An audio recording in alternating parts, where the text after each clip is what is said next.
오늘 우리가 읽은 누가복음 11장 9절부터 말씀은 그 기도에 대한 내용이죠.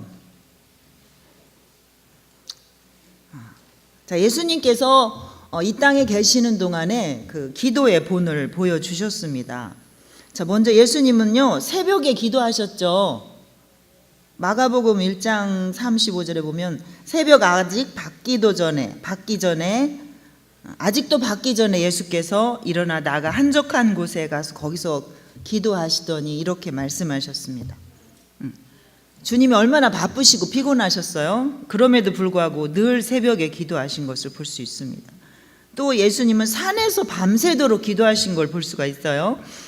누가복음 6장에 보면 예수께서 기도하시러 산으로 가사 밤이 새도록 하나님께 기도하셨다 이렇게 말씀하셨어요. 또 하나 예수님은 습관을 따라서 기도하신 내용이 나오죠. 예수께서 나가사 습관을 따라 감람산에 가심에 제자들도 따라갔더니,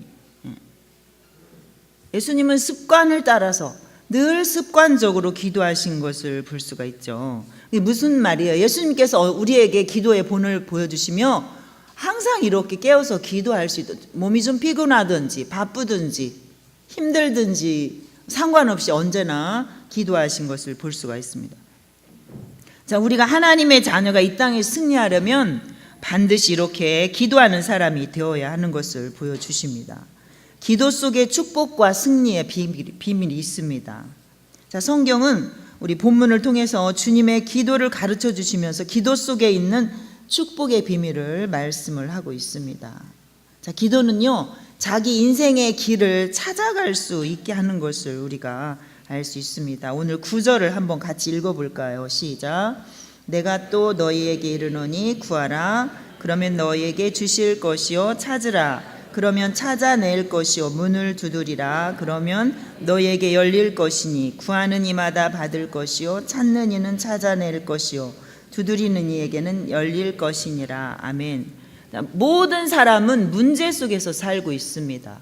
여러분, 우리 문제가 너무 많으시죠? 사는 것마다. 우리 날마다 우리가 문제 속에서 살고 있습니다.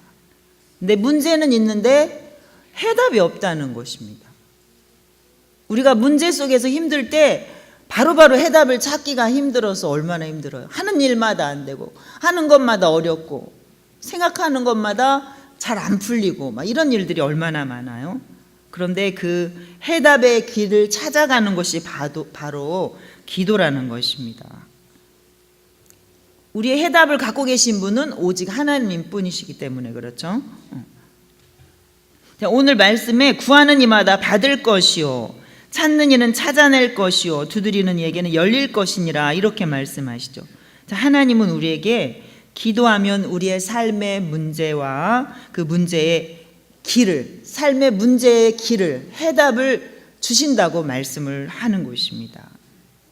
그 해답의 길은 우리 가까이에 있는데 왜 가까이에 있어요? 기도하면 되니까. 가까이 있는데 우리의 그 눈이 열려지지 않아서 우리가 잘 모르는 것이죠.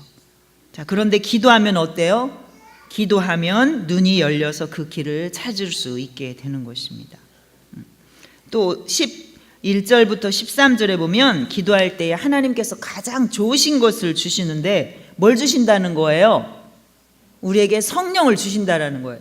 너희가 악할지라도 자식에게 좋은 것을 줄 줄 알거든. 하물며 우리를 사랑하셔서 아들까지 내어주시니가 우리가 구하는 좋은 것, 바로 그 성령님을 우리에게 주시지 않겠느냐라고 그렇게 예수님이 말씀하고 계십니다.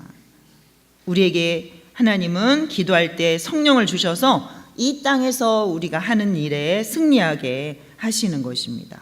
그러니까 우리가 아무리 대단한 사람이라고 해도 성령의 도움을 받지 않으면 실패하게 되죠. 다윗이 어땠어요?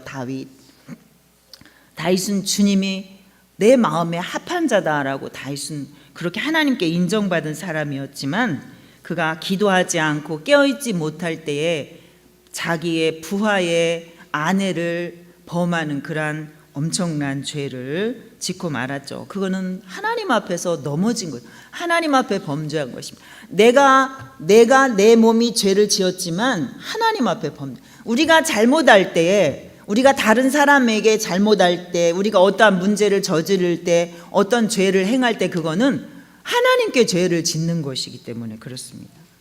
아무리 믿음이 좋고 능력이 있고 하는 사람이라도 날마다 깨어있지 않으면, 그래서 그때그때 성령을 구하지 않으면 이렇게 실패하고 넘어질 수밖에 없는 것입니다. 우리는 이미 구원받았지만 날마다 기도해야만 성령의 도우심을 받아서 우리가 승리의 삶을 살 수가 있는 것입니다. 자, 그러나 기도를 통한 축복 가운데 가장 귀한 축복이 있다면 그것은 기도를 통한 전도의 축복이라고 할 수가 있습니다. 자, 전도에 있어서 기도를 통한 축복은 어떤 것일까요? 자, 먼저는요, 예수님은 기도로 전도를 준비하셨습니다. 기도로 전도를 준비하셨어요. 예수님께서는 공생애를 시작하시면서 전도하는 그러한 삶을 사셨죠. 그런데 예수님은 병을 고치고 가르치고 전도하기 위한 바쁜 그러한 하루를 시작하기 전에 먼저 한적한 곳에 가셔서 새벽에 기도하는 시간을 가지셨다는 것입니다. 오늘 간증 다 들어보세요. 전도할 때 어떻게 뭐 했어요? 다 기도하면서 하셨잖아요. 기도 없이 절대 생으로 되지 않습니다. 새벽에 나가서 열심히 기도하신 후에 하루 종일 복음을 전하고 환자를 고치시고 전도하시고 이렇게 하고는 또 새벽에 피곤한 몸을 이끌고 새벽에 나가서 또 기도하시고 힘을 얻어서 또 하루를 사시고 예수님이 그렇게 하신 것을 볼 수가 있어요. 한적한 곳에 가서 기도하시고 또 전도의 일꾼을 세울 때도 예수님이 밤새워 기도하신 후에 제자를 또 세우신 것을 볼 수가 있습니다. 그리고 우리에게는, 예수님의 제자들에게는 추수할 일꾼을 보내달라고 기도하라고 또 가르쳐 주시기도 하셨습니다. 자, 요한복음 17장에 보면 예수님은 직접 전도의 중보기도의 참 모델이 되어주신 것을 볼 수 있습니다. 자, 예수님이 자신의 삶의 목적인 영혼 구원을 위해서 그 사역을 감당할 때 무엇보다도 기도가 얼마나 중요한 것인가 하는 것을 보여주신 것이죠. 자, 두 번째는요, 자, 기도는 인간적인 방법보다 하나님의 방법을 신뢰하게 한다는 것입니다. 전도는 영적 전투입니다. 그렇죠? 아까도 말씀하시잖아요. 온다고 실컷 찰떡같이 대답해 놓고는 안 간다고 하잖아요. 그게 영적 전쟁인 것이죠. 그 사람들을 붙들고 있는 불신의 그 세력을 물리쳐야 되기 때문에 무엇보다도 중보기도가 꼭 필요한 것입니다. 자, 우리가 구약 성경에 보면 승리한 전투들을 볼 수 있죠. 하나님께서 함께한 하나님의 전쟁인 것을 알 수 있습니다.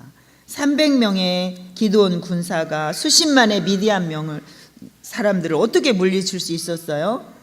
그 하나님의 전쟁이었기 때문에 인간적인 방법이 아니라 하나님의 방법으로 물리쳤잖아요. 또 다윗이 골리앗을 쓰러뜨릴 수 있었던 비결도 바로 하나님의 전쟁이었기 때문에 이길 수 있었습니다. 자, 만군의 여호와의 이름으로 나갔기 때문에 승리할 수가 있었죠. 너는 칼과 단창으로 나오지만 나는 만군의 여호와의 이름으로 너 나가노라라고 아주 자신 있게 외칠 수 있었던 것도 이게 바로 하나님의 전쟁이었기 때문에 그렇습니다.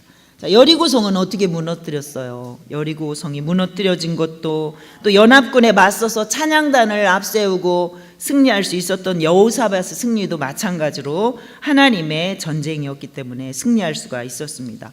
왜 중보기도 하는 거예요? 하나님께서 싸워주십시오 하는 거잖아요. 전 못합니다. 우리 자신이 예수님 믿은 지 진짜 수십 년 되지만 얼마나 우리가 변화되기 어려워요. 나 자신도 변화되기 어렵고 내가 좀 달라졌나 싶으면 어느 순간 한순간에 옛날 그 습성이 다시 또 나오고 튀어나오고 이렇잖아요. 우리 자신도 나 스스로 어떻게 못하는데 예수님 안 믿는 사람을 우리가 어떻게 변화시켜서 그들 마음을 어떻게 바꿔서 주님 앞에 나오도록 하겠습니까? 하나님께서 그 마음을 움직여 주시고 하나님께서 그 발걸음을 움직여 주셔야지만 나올 수 있는 것이기 때문에 우리가 중보 기도가 꼭 필요한 것입니다. 아론과 훌의 부축을 받아가면서 기도했던 모세도 하나님의 전쟁이었기 때문에 이길 수가 있었습니다. 불신의 권세를 쓰러뜨리기 위해서는 우리가 절대로 하나님의 방법인 이렇게 중보 기도가 필요한 것입니다. 자, 세 번째 기도는요, 성령 충만으로 전도하게 합니다. 기도할 때 우리가 성령 충만함을 받죠. 그 능력을 받기 위해서 우리는 기도해야 되는 것입니다. 하나님의 권능이 없이는 절대로 복음을 전할 수가 없습니다. 사도행전 1장 2장은 어떤 내용인가요? 기도와 권능 받는 일에 대한 그러한 사례를 제공하고 있습니다. 오직 성령이 너희에게 임하시면 너희가 권능을 받고 예루살렘과 온 유대와 사마리아와 땅 끝까지 이르러 내 증인이 되리라라고 말씀을 예수님이 하셨습니다. 그리고 예수님의 말씀을 너희는 흩어지지 말고 모여서 기도해라, 여기 있어서 기도하라 했을 때 그 말씀 믿고 순종했을 때 성령이 임하니까 모든 사람들이 뛰쳐나가서 예수 그리스도를 구주라고 증거할 수가 있었던 것입니다. 자, 예수님께서 말씀하신 대로 기도하고 권능을 받으니까 어때요? 베드로는 이제는 더 이상 숨어 있을 수 없고 나가서 복음을 전하니까 하루에 3,000명, 5,000명이 예수님 믿겠다고 돌아오는 그러한 놀라운 역사를 맛보지 않습니까? 자, 예수님께서 전도자를 파송하시기 전에 먼저 기도하시기를 원하셨던 이유가 바로 여기에 있습니다. 기도를 통해서 하나님의 임재를 먼저 체험해야 되기 때문에. 자, 오늘 제가 유치부 아이들에게 말씀 전했는데요, 우리가 먼저 예수님이 십자가에서 나의 죄 때문에 죽으신 것을 확실히 믿고 예수님이 3일 만에 다시 살아나신 것을 내가 확실히 믿어야지만 나가서 예수님을 전할 수가 있잖아요. 예수님을 믿어야 구원받습니다. 예수님은 우리 죄 때문에 십자가에 죽으셨습니다. 그렇지만 예수님은 우리에게 영원한 생명을 주시기 위해 다시 살아나셨습니다. 당신도 예수님 믿으면 죄 용서받고 구원받습니다라고 내가 자신 있게 외치기 위해서는 내가 먼저 부활하신 주님을 만나야 되기 때문에 그렇습니다. 내가 확신을 하고 내가 먼저 체험을 해야지만 예수님을 전할 수가 있는 것입니다. 이처럼 누구든지 전도자가 되기 위해서는 먼저 기도자로서 하나님의 임재와 성령님의 임재를 체험해야 되는 것입니다. 나 뭐 주십시오. 하나님, 우리 아이 이렇게, 우리 남편 이렇게, 우리 집 좀 이렇게 하기 전에 내가 하나님 앞에서 먼저 주님을 뜨겁게 만나고 주님이 나를 얼마나 사랑하시는지, 나를 사랑하시는 것처럼 믿지 않는 그 또 다른 한 영혼도 얼마나 주님이 애타게 찾으시고 사랑하시고 기다리시고 우리가 그들에게 복음을 전하기를 원하시는지 먼저 내가 하나님 앞에 나를 내려놓고 그렇게 깨어있을 때에 주님이 우리를 만나주시고 나를 만나주셔야지만 내가 만난 주님을 전할 수 있지 않겠습니까? 여러분, 주님을 다 모두가 다 성령님의 임재를 여러분이 다 체험하시기 바랍니다. 그럴 때 전도의 문이 열리겠죠. 자, 네 번째도 있는데요. 자, 기도는 부정적인 환경에서도 용기 있게 전도하게 합니다. 전도하려고 하면 어렵다고 생각되는 그런 환경에 부딪힐 때가 많죠.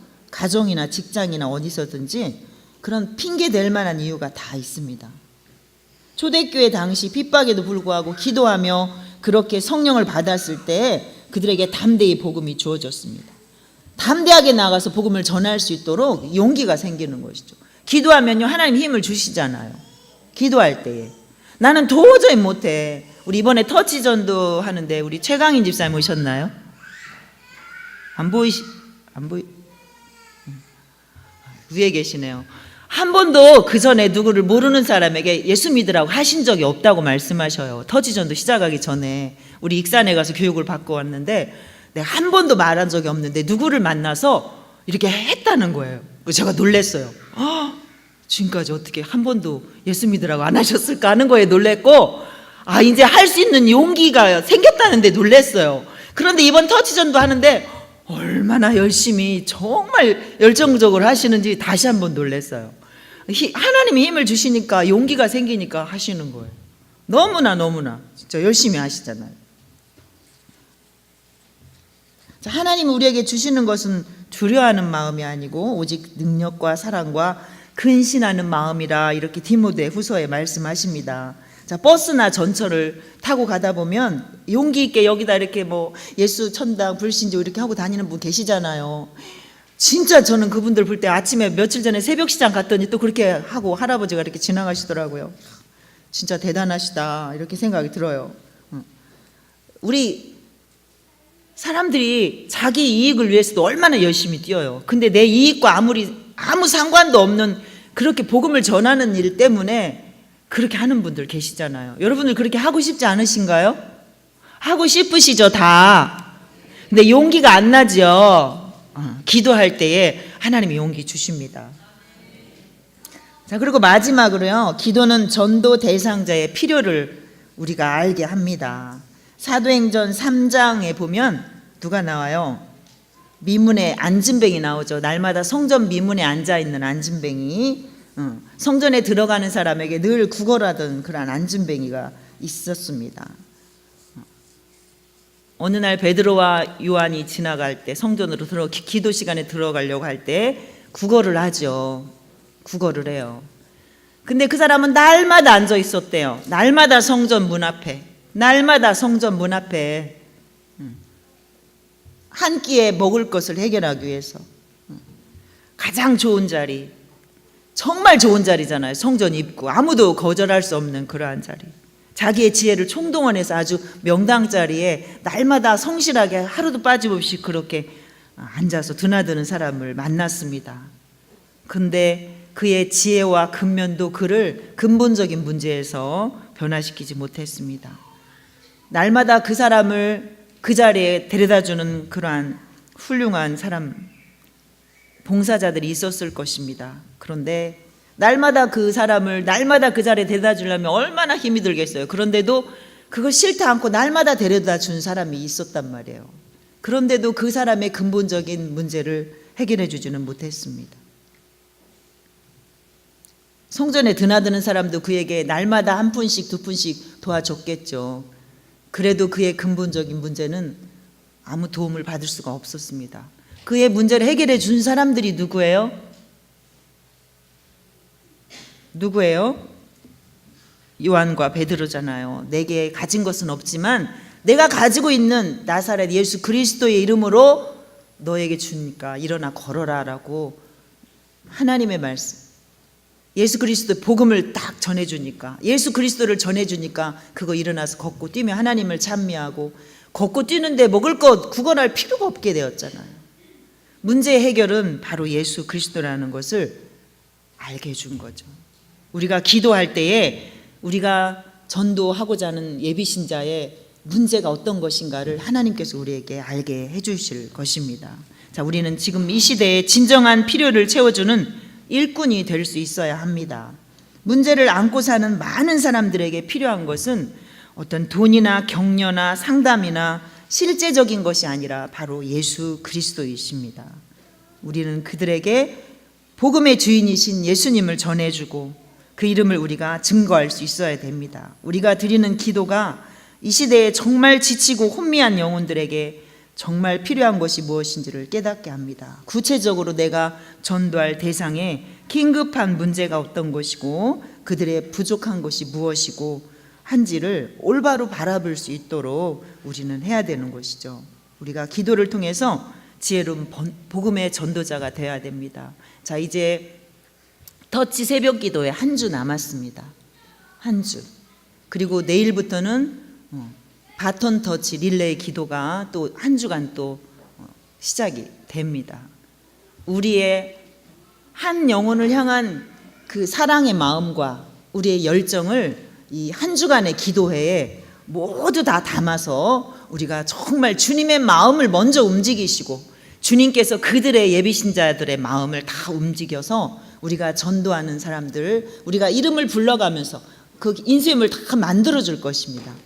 이름을 불러가면서 기도 제목 불러가면서 우리가 정말 열정을 가지고 그 영혼 사랑하는 마음을 담아서 기도할 때에 성령님께서 우리의 기도를 결코 거절하지 않으신다는 것을 기억을 하시고 여러분 최선을 다해서 우리 한 주간 열심히 기도하는 한 주간이 되었으면 좋겠습니다.